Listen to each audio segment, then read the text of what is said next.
राम भगवान ने दिया एक भक्त को जादुई घड़ा। बहुत समय पहले अयोध्या के पास स्थित एक छोटे से गांव में धवल नाम का एक गरीब लेकिन अत्यंत भक्त व्यक्ति रहता था। उसका जीवन कठिनाइयों से भरा था, पर उसके मन में राम जी के प्रति अटूट प्रेम और विश्वास था। वह प्रतिदिन मंदिर जाकर राम का कीर्तन करता और फिर जंगल में लकड़ियां काटकर अपना जीवन चलाता। एक दिन जब वह गहरे जंगल में पहुंचा, अचानक तेज प्रकाश उसके सामने प्रकट हुआ। धवल ने भयभीत होकर आंखें बंद कर ली, पर जब उसने आंखें खोली तो उसके सामने स्वयं भगवान राम खड़े थे, ध्यानमग्न, शांत और दिव्य। भगवान राम ने कहा, वत्स धवल, तुम्हारी भक्ति ने मुझे प्रसन्न किया है। यह लो जादुई घड़ा। यह घड़ा तुम्हारी हर आवश्यकता पूरी करेगा, परंतु याद रखना, लालच मत करना और अनर्थ के लिए मत उपयोग करना। धवल ने नम्रता से घड़ा लिया और अपने हट की ओर लौटा। घर पहुंचते ही उसने जैसे ही कहा, हे घड़े, मुझे भोजन चाहिए, उस घड़े से सुगंधित गर्म गर्म भोजन प्रकट हो गया। धीरे धीरे धवल का जीवन बदल गया।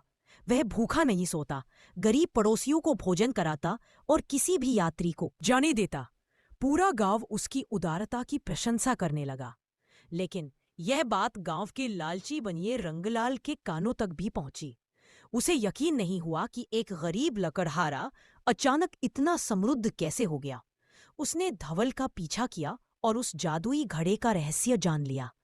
एक रात जब धवल सो रहा था, रंगलाल उसके घर में चुपके से घुसा और जादुई घड़ा चुरा ले गया। सुबह उठकर धवल घड़े को गायब देखकर दुखी तो हुआ, पर उसने कहा, यदि घड़ा भगवान राम ने दिया है तो जो भी होगा अच्छे के लिए ही होगा। उधर रंगलाल ने घड़ा घर ले जाकर कहा, घड़े, ढेर सारा सोना दे। घड़े ने सोना तो दिया, लेकिन उसकी लालच बढ़ती ही गई। वह बार बार घड़े को आदेश देता गया, सोना, पैसा, गहने और भी।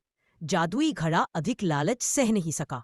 अचानक घड़े से सोने की जगह सैकड़ों लाल लाल चींटियां निकलने लगी, जो रंगलाल के घर में फैल गईं।